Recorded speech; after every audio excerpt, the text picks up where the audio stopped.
नमस्कार। आज का मोटिवेशनल वीडियो है, सृष्टि में बदलाव नहीं होता तो क्या होता। यदि सृष्टि में बदलाव नहीं होता तो ये सृष्टि रुक जाती, थम जाती, लोगों को जीने की इच्छा खत्म हो जाती। ये पूरा संसार जो है अंधकार में हो जाता, यानी मनुष्य कभी मनुष्य नहीं बन पाता। इसका मतलब ये हुआ कि मनुष्य जैसे पहले आदि मानव की बात कही जाती है, वो आदि मानव ही बना रहता। क्यों बना रहता? क्योंकि बदलाव तो वो स्वीकार ही नहीं कर रहा था, पहले भी नहीं किया और अब भी नहीं किया करता है। तो क्योंकि बदलाव करने पर उसको अपने जीवन से कुछ चीज़ों को निकालना होता है, कुछ चीज़ों को जोड़ना होता है, जो कि उसके लिए स्वीकार नहीं है, वो उनको स्वीकार नहीं करता। लेकिन करना तो पड़ेगा। आप स्वीकार नहीं करते, इससे काम नहीं चलता। आपको स्वीकार करना पड़ेगा, जो चीज़ें जैसी हैं उनको लेना ही पड़ेगा। तो लेता कब है व्यक्ति? जब वो ये मान लेता है कि मुझे बदलना है, तो तो लोगों को छोड़ना पड़ता है। तो हो सकता है उसके आसपास के लोग उसके बदलाव के सहायक ना हो। ये बदलाव किसी भी तरीके का हो सकता है। जब एक समाज का व्यक्ति दूसरे समाज की तरफ बढ़ना चाहता है, लोग उसे एक्सेप्ट नहीं करते। ये एक ऐसा व्यक्ति है, ये अपने समाज से हटकर के बातें कर रहा है। लेकिन यदि आप सोचिए, लोग बदलाव नहीं करते तो लोगों का ये जो आज आप जो सृष्टि में बदलाव देख रहे हैं, इतना बड़ा परिवर्तन देख रहे हैं कि जहाँ लोग आदि मानव से मानव बन गए, लेकिन कुछ लोग अब भी चीज़ों को स्वीकार नहीं करते। उनका कहना और मानना ये है कि चीज़ें तो हम जन्म से इसी तरह के थे, तो अब बदलाव क्यों? कुछ लोग तो मतलब ये पराकाष्ठा की बात हो गई कि हम जन्म से ऐसे थे। जन्म से आप ऐसे थे, वो बात अलग है।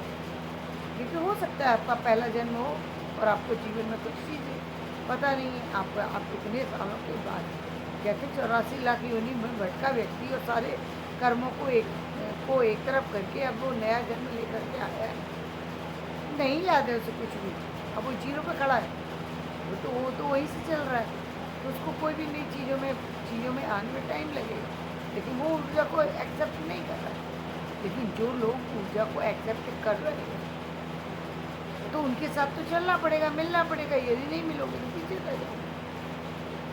सिर्फ इतना ही होता है, यदि आप बदलाव नहीं लाएंगे तो किसी का कुछ नहीं बिगड़ने वाला। ये सृष्टि पहले भी चलती थी, आज भी चल रही है और चलती रहेगी। इसमें सिर्फ यदि किसी का नुकसान हो तो आपका होगा, क्योंकि आपने समय को स्वीकार नहीं किया, समय की शक्ति को स्वीकार नहीं किया, समय की चुनौती को स्वीकार नहीं किया। तीनों चीज़ें जुड़ती हैं। समय की शक्ति यानी एक समय का एक विशेष प्रभाव होता है। हर समय में हर चीज़ नहीं होती। किसी समय कोई चीज़ ज़्यादा होती है, किसी समय कोई चीज़ ज़्यादा होती है। किसी समय राजनीति के रंग ज़्यादा होते हैं, तो किसी समय किसी और चीज़ का दबाव बढ़ रहा होता है समाज के अंदर। किसी ऐसी जो हम देखते हैं, युद्ध की संरचना हो रही है, युद्ध चल रहे हैं, तरह तरह की चीज़ें हो रही हैं। कभी ऐसा चल रहा है कि केवल वो वातावरण जा चुका है, सिर्फ ऐसा वातावरण जो कुछ ही कई वातावरण है, जिसमें सिर्फ व्यक्ति वर्तमान को लेकर के जी रहा है, ना इतिहास की बातें समझ रहा है, ना भविष्य की जानना चाहता है। उसकी कुछ ऐसी चीज़ें ऐसी हो गई उसके जीवन में कि सिर्फ वो वर्तमान में चल रहा है। उसने सब कुछ छोड़ दिया, आगे पीछे को किसी को देखना नहीं चाहता। लेकिन देखना नहीं चाहता से जीवन तो चलता नहीं है। चाहते तो आप बहुत कुछ ऐसा है जो आपको चाहिए, या जो आप तुरंत प्राप्त कर लेना चाहते हैं। लेकिन चाहने से नहीं, करने से काम होता है। चाहने से नहीं। और करता कब है व्यक्ति? जब वो परिवर्तन को स्वीकार कर लेता है। परिवर्तन को स्वीकार करने पर उसका बढ़ना शुरू होता है। परिवर्तन का पहला कदम ही उसके बढ़ने से शुरू होता है। उसका पहला कदम होता है कि उसको सामान्य व्यवहार में उसके परिवर्तन आता है। जब जब सामान्य लोग होंगे, यदि एक व्यक्ति वो है जो जो बहुत आगे बढ़ गया। अब मान लीजिए हम दो तरह के व्यक्तियों की बात करें। एक व्यक्ति वो है जो बिल्कुल जीरो पर खड़ा है, यानी ऐसा व्यक्ति जिसको कि हम समाज से बहिष्कृत मानते हैं, उसने जीवन में कुछ देखा ही नहीं है, उसके लिए रोटी पा लेना भी बहुत बड़ी बात है। तो उसके लिए परिवर्तन इतना ही काफ़ी है कि वो अपने जीवन में कमाना सीख जाए, अपने परिवार में अपना मकान बना ले, अपने लिए जीने के लिए कुछ साधन जो है वो बना ले। इतना ही बहुत काफ़ी है। यदि इतनी चीज़ें वो कर ले रहा है, बहुत काफ़ी कर रहा है। लेकिन यदि आज हम बात करें कि अंबानी जी के परिवार में जिस बच्चे ने जन्म लिया, वो यदि परिवर्तन करना चाहता है तो उसका परिवर्तन किस तरह का होगा? उसका परिवर्तन निश्चित रूप से अब से आने वाली पीढ़ियों 10 पीढ़ियों के बाद का होगा। वो परिवर्तन कौन देख सकता है? वो परिवर्तन वो देख सकता है जो आगे बढ़ना चाहता है। उसे देखना ही पड़ेगा, देखना ही पड़ेगा। जिस तरीके से मैंने कई बार कहा कि क्या करा उन्होंने, जब ये मुकेश अंबानी जी ने क्या किया, उन्होंने रिलायंस को लेकर के आए, जबकि लोगों को मोबाइल और इन सब चीज़ों के बारे में कोई अवेयरनेस नहीं थी। लोग मानना ही नहीं चाहते थे। स्कूलों में ये बातें हो रही थी कि मोबाइल तो कोई काम की चीज़ ही नहीं है। इस तरह की मोबाइल की तो बात ही नहीं थी जो आज हमारे पास है। सामान्य मोबाइल की बात भी नहीं थी। कंप्यूटर, लैपटॉप, ये सब चीज़ें तो मतलब एक तरीके से समाज के लिए, इंडिया के लिए हम कहेंगे मुख्य रूप से इंडिया के समाज के लिए कोई मायने ही नहीं रखती। उनके लिए कंप्यूटर नाम की कोई चीज़ कोई काम की नहीं थी, क्योंकि जैसा कि समाज में सबको पता था, सिर्फ ये पता था कि उस पर साधारण कुछ लिखने करने के काम आता है। इससे ज़्यादा कोई जानने की कोशिश भी नहीं करता था। मैसेज भेजेंगे, ये भेजेंगे, वो भेजेंगे, ये सब तो दिमाग में दूर दूर तक कहीं बातें ही नहीं थी।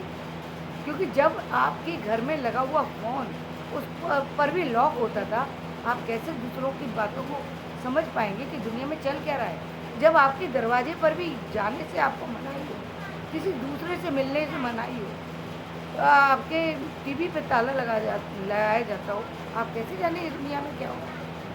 पढ़ने की किताबों को में सिर्फ आपको वही पढ़ना है, सिर्फ किताब के कोर्स का। उसके अलावा आपको कुछ नहीं जानना, किसी से मिलना नहीं है, किसी को कुछ जानना नहीं है। इसी के कारण सालों साल दुर्घटनाएं घटती रहीं समाज के अंदर। और जब लोगों ने उसके प्रति आवाज़ उठाने की कोशिश की, कमज़ोर लोगों ने, औरतों ने या किसी ने भी, तो उसके पीछे विरोध हुआ। विरोध होना ही था, क्योंकि अब तक तो शासन चलता रहा किसी और का। अब शासन जब लोगों को समझ आई तो वो अपना शासन, अपना हक, अपनी चीज़ों को मांगेंगे। जब लोग मांग करते हैं तो लोगों को स्वीकार नहीं होते, परिवर्तन स्वीकार नहीं। भाई कल तक तो ये मेरे सामने हाथ फैला करके था, आज इसके अंदर इतनी शक्ति आ गई कि ये मुझे इससे मांगना पड़ेगा। ये बात कैसे स्वीकार होगी? आदमी को स्वीकार नहीं होती कि अब मुझे इससे मांगना पड़ेगा। कई बार व्यक्ति छीनने की कोशिश करता है।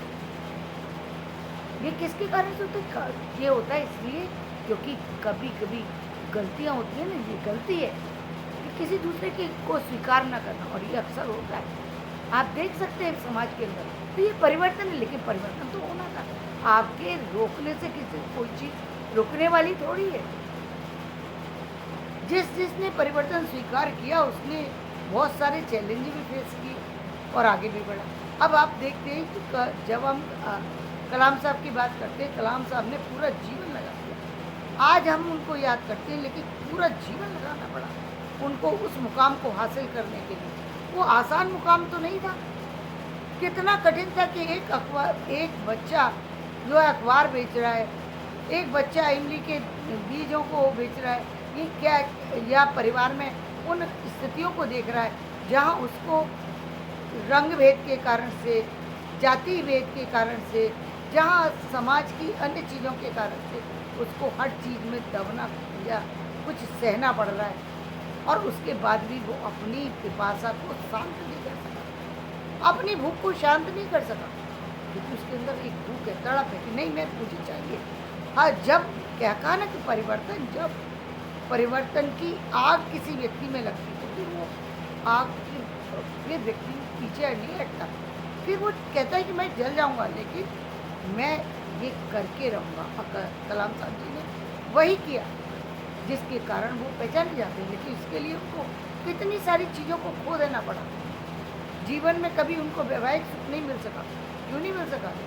मिलने का सवाल नहीं था। जो काम वो कर रहे उस काम से कभी हटने का समय कब पर, और जो वो अपने लिए या अपने परिवार के लिए बात सोचता है, वो तो देश के लिए निकल पड़े।